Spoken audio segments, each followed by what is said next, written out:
your dolly, molly, shut your eyes, lie still, lie silent, utter no cries as the witcher. A Texas woman along with her boyfriend commits a double homicide. Days later, they are caught, tried, and given the death penalty. During her incarceration, she discovers God, redeems herself, and converts to Christianity. Her story is told worldwide, and a movement is started to try to get her sentence commuted. The woman is Karla Faye Tucker, born again.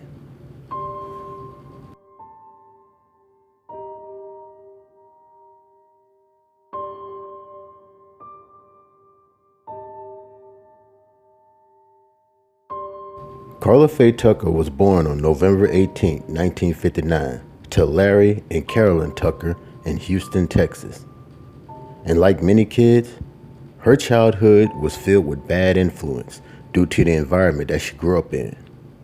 An environment set by the one person who should have protected her from it, her mom. Having no boundaries, no rules, and following in her mom's footsteps, Karla began living a life of drugs, alcohol, partying, and sex. It all started with smoking cigarettes and weed at age 8. By age 12, she began shooting heroin. And by age 14, she dropped out of high school where she and her mom became rock groupies where to feed her drug habit, Karla Faye Tucker started prostituting. By the time she was in her early 20s, Karla was hanging out with the likes of bikers, drug users, and just an all-out bad crowd in many people's eyes. It was this bad crowd where she would meet Danny Garrett, an attraction that would end up sealing Karla's fate.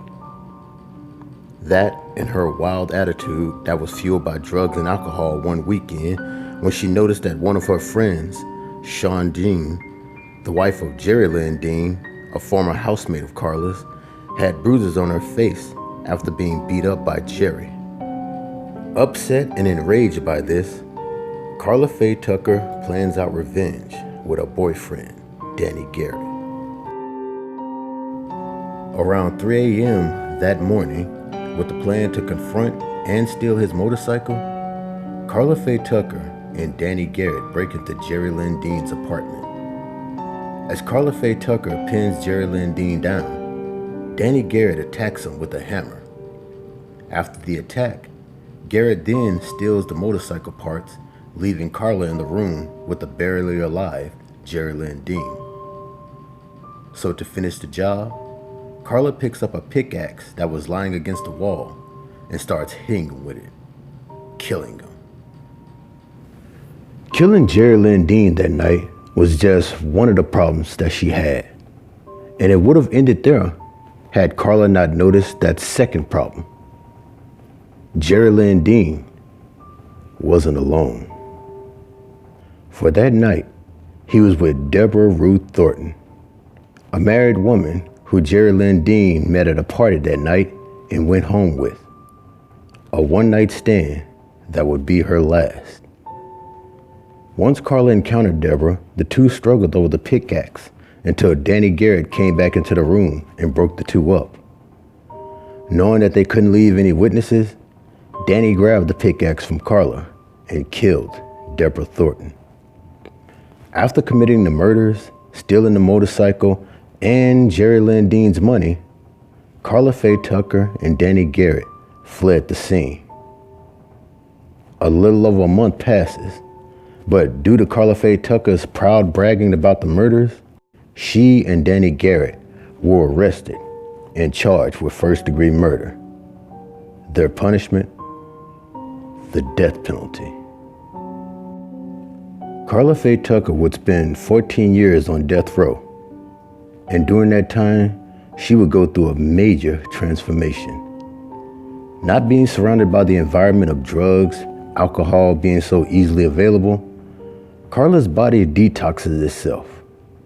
And it's also on death row where she would find her new love, God. For during the time she was on death row, Karla Faye Tucker converted to Christianity. And because she was a woman who had gone through such a holy transformation, her story made headlines that reached worldwide. So far that many people, politics, and holy figures reached out to the former president, George W. Bush, who was governor of Texas at that time, to commute Karla Faye Tucker's sentence from death to life without parole. But despite the pleas and many appeals from Karla, on February 3rd, 1998, Karla Faye Tucker was executed by lethal injection.